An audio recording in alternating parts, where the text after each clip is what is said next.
സുഖിയൻ ഉണ്ടാക്കുകയാണ്. സുഖിയൻ ഉണ്ടാക്കാൻ വേണ്ടിയിട്ട് എന്താ ചെയ്തതെന്ന് വെച്ചാൽ തവ ചൂടാക്കി വെള്ളം ചൂടായി കഴിഞ്ഞാൽ അതിലേക്ക് വേണ്ട ശർക്കര എത്രയാണോ ചെറുപയർ എടുക്കണം അതിനനുസരിച്ച് ശർക്കര പാനിയാക്കി വെച്ച ശർക്കരയിലേക്ക് നമ്മൾ തേങ്ങ ചിരവിയത്. ശർക്കര അരിക്കണില്ല, കാരണം എന്താ വെച്ചാൽ എൻ്റെ ശർക്കര നല്ലതാണ്, അതിൽ കച്ചടയൊന്നുമില്ല കേട്ടോ. അത് കാരണം കൊണ്ട് ഞാൻ ശർക്കര അരിച്ചിട്ടില്ല കേട്ടോ. ശർക്കര കച്ചടയുള്ള ആൾക്കാരൊക്കെയാണ് ഉപയോഗിക്കണമെന്നുണ്ടെങ്കിൽ ആദ്യം തന്നെ അതൊന്ന് അരിച്ച് മാറ്റി വെച്ചിട്ട് അതിലേക്ക് തേങ്ങ എടുത്ത് വിടുക കേട്ടോ. അല്ലെങ്കിൽ ചിലപ്പോൾ മൊത്തം പുഴി അടിക്കും കേട്ടോ. പിന്നെ വേണ്ടത് അതിലേക്ക് ചെറുപയർ വേവിച്ചത്. ഈ പരുവത്തിന് നമ്മൾ കാണിച്ചില്ലേ, അതേ പരുവത്തിന് നമ്മൾ ചെറുപയർ വേവിച്ച് അതിലേക്ക് എടുത്ത് തട്ടുകയാണ്. ഉപ്പിടാണ്ട് വേവിക്കുകയാണ് കേട്ടോ. എന്നിട്ട് അതിലേക്ക് നന്നായി ഇളക്കി യോജിപ്പിച്ച് കഴിഞ്ഞാൽ കുറച്ച് ഏലക്കായും ജീരകവും കൂടി പൊടിച്ച് അതിലേക്ക് ഇടുന്നുണ്ട്. പഞ്ചസാരയുടെ കൂടെ പൊടിച്ചിട്ട് അതിലിടുന്നുണ്ട് കേട്ടോ. നന്നായി പൊടിയാനാണ് പഞ്ചസാര ഇട്ടത് കേട്ടോ. എന്നിട്ട് അതിനെ നന്നായി ഇളക്കി യോജിപ്പിച്ച് കഴിഞ്ഞാൽ കുറച്ച് ചൂടാറാൻ വേണ്ടി വെയിറ്റ് ചെയ്യുക. എന്നിട്ട് അതിന് വേണ്ടിയിട്ടുള്ള ബാറ്റർ ഉണ്ടാക്കിയെടുത്തത് അരിപ്പൊടി കുറവാണ് കേട്ടോ.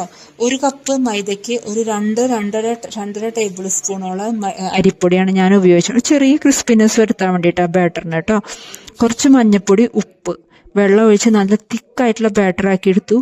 എന്നിട്ട് ഞാൻ ഈ ആറിക്കഴിഞ്ഞാൽ ഈ ചെറുപയറിൻ്റെ കൂട്ടുണ്ടല്ലോ, നമ്മുടെ ഫില്ലിങ്, അത് നമ്മൾ ഓരോരോ ഉരുളയാക്കി, വലുതാണോ ചെറുതാണോ നിങ്ങളുടെ ഇഷ്ടം. ഞാൻ അത്യാവശ്യം ഒരു ചെറുതുമല്ല തീരെ വലുതും അല്ലാത്തൊരു വലുപ്പത്തിലാണ് ഞാൻ ഉണ്ടാക്കിയെടുത്തത്. വെളിച്ചെണ്ണ ചൂടാക്കി വെളിച്ചെണ്ണയിലോ അതല്ലെങ്കിൽ നമ്മുടെ സാധാരണ കുക്കിംഗ് ഓയിലിലോ ഉണ്ടാക്കി നമുക്ക് ഫ്രൈ ചെയ്ത് നമ്മുടെ കുട്ടികൾക്കും വീട്ടിലുള്ള എല്ലാവർക്കും ചായക്കടിയായിട്ട് കൊടുക്കാം. വളരെ ടേസ്റ്റി ആയിട്ടുള്ള ഒരു പലഹാരമാണത്. എല്ലാവർക്കും പണ്ട് തൊട്ടേ അറിയുന്ന ഒരു പലഹാരമാണ്. ഞാൻ എൻ്റെ രീതിയിലൊന്ന് പറഞ്ഞു തന്നൂന്ന് മാത്രം, അറിയാത്ത ആൾക്കാർക്ക് വേണ്ടിയിട്ട്. അറിയണ ആൾക്കാർ ഇത് ഉണ്ടാക്കാറുണ്ടെങ്കിൽ ഒന്ന് കമൻ്റായിട്ട് പറയണേ. ഉണ്ടാക്കാത്ത ആൾക്കാരുണ്ടെങ്കിൽ അത് ഇങ്ങനെ ഒന്ന് ഉണ്ടാക്കി നോക്കും വേണേ. പഴയ പലഹാരങ്ങളൊക്കെ പലരും മറന്നിരിക്കും. അപ്പോൾ ഒന്ന് ഓർമ്മിപ്പിക്കുകയും കൂടി ചെയ്യാലോ എന്ന് വിചാരിച്ചിട്ടാണ് കേട്ടോ ഞാൻ ഉണ്ടാക്കിയത്. കുട്ടികളൊക്കെ സ്കൂൾ വിട്ട് വരുമ്പോൾ നമുക്ക് മക്കൾക്ക് കൊടുക്കാൻ പറ്റിയ നല്ല ഹെൽത്തി ആയിട്ടുള്ളൊരു പലഹാരമാണ് കേട്ടോ. വീട്ടിൽ നിന്ന് കടയിൽ നിന്ന് പുറത്തുനിന്നൊക്കെ മേടിച്ച് കൊടുക്കണേക്കാളും നന്നായിട്ട് നമുക്ക് പെട്ടെന്ന് ആവുകയും ചെയ്യും. കുറച്ച് ചെറുപയർ നന്നായിട്ട് വേവിച്ച് വെച്ചാൽ മതി. പിള്ളേർ വരുമ്പോഴേക്കും പെട്ടെന്ന് നമുക്കത് റെഡിയാക്കി എടുക്കാം കേട്ടോ. ട്രൈ ചെയ്തിട്ട് ഇഷ്ടപ്പെടുന്ന ആൾക്കാർ ഒന്ന് കമൻ്റായിട്ട് അറിയിക്കണേ.